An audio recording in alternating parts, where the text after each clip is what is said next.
Hidup ini seperti uap. Temanya apa? Iya. Uap itu dia lama atau tidak lama?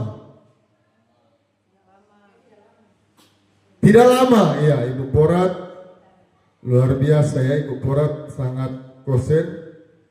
Uap itu kalau ibu-ibu, pemudi-pemudi, kalau kita buka belanga, penutup belanga, dalam 1 menit atau tidak sampai ya, itu sudah hilang. Betul tidak? Sebelum saya menyampaikan firman,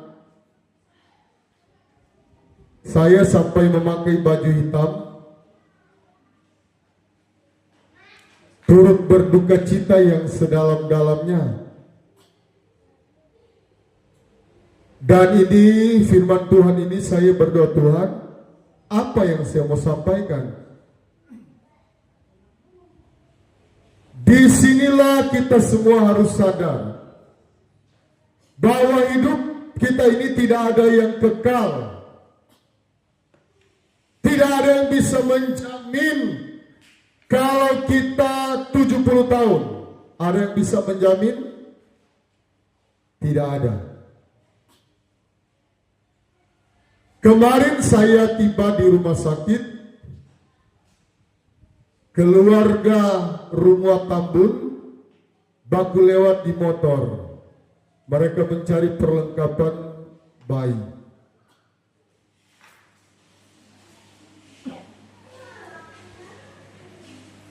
Dan saya tiba di ruangan bayi yang sudah terbujur kaku. Usianya kalau tidak salah hanya 15 hari. Saya tiba dengan Ibu Gembala. Saya langsung masuk di ruangan. Disitulah saya melihat seorang bapak yang bapak itu jarang meneteskan air mata. Tetapi air mata dari jemaat kita, Bapak Novan Rasudia, jatuh di atas bayi yang baru berusia 15 hari. Tunggu beberapa menit, ketua pemuda dengan ibu atau bapak dengan ibu sampai di rumah sakit. Pulang ke rumah, saya berusaha peluk anak saya Yosia yang 3 tahun. Saya bilang, Tuhan terima kasih, saya masih bisa memeluk anak bungsu saya. Dia sudah 3 tahun lebih. Betapa menderitanya.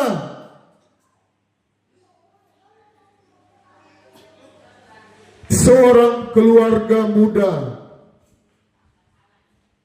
yang sudah beberapa tahun mereka menunggu kehadiran anak yang pertama. Tetapi itulah yang selalu kita dengar. Kita sangat menyayangi Miguel,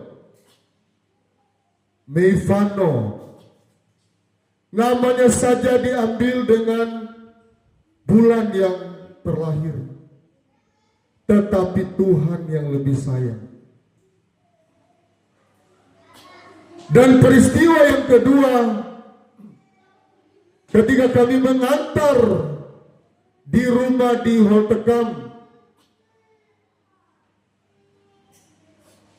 bos dari tuan rumah, Ibu Ika berkata, Novan makan, biar cuma sedikit.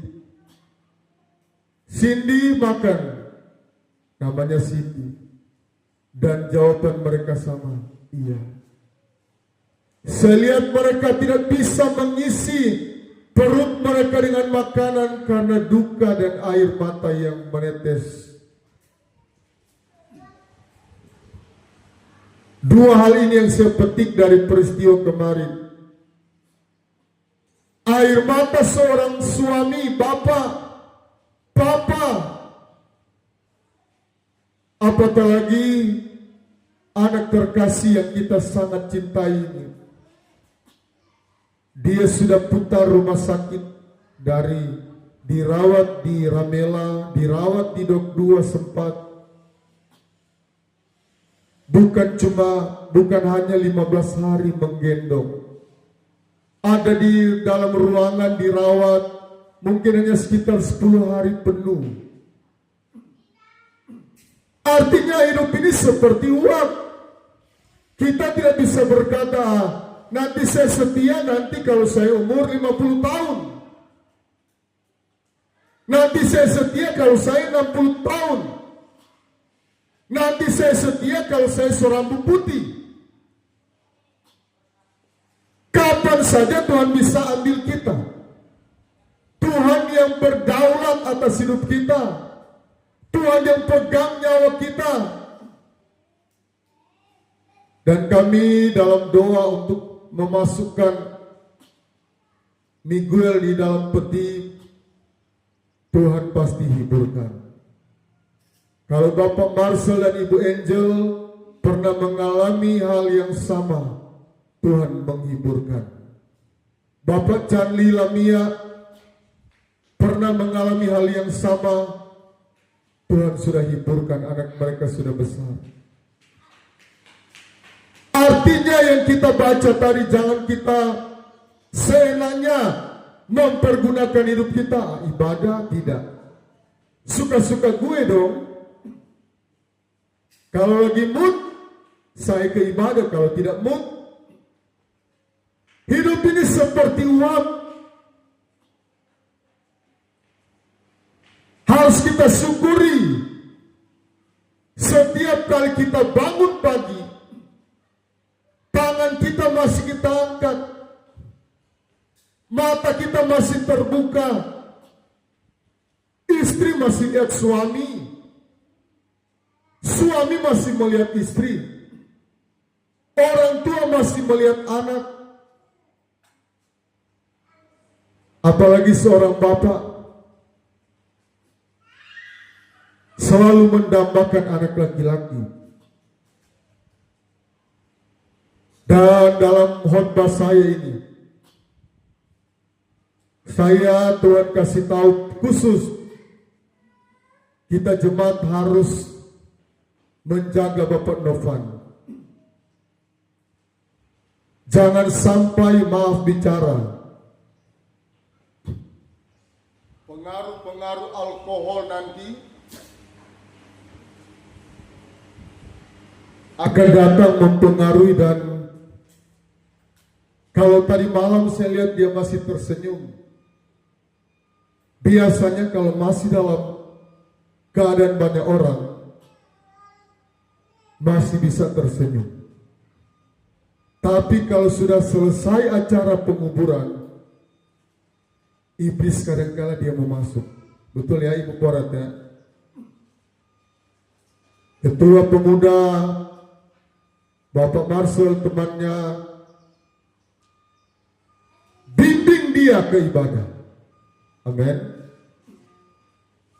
Om Ferry sebagai tua-tua di Ongkau, sebentar orang kasih ingat, harus kita tuntun mereka mencari ibadah.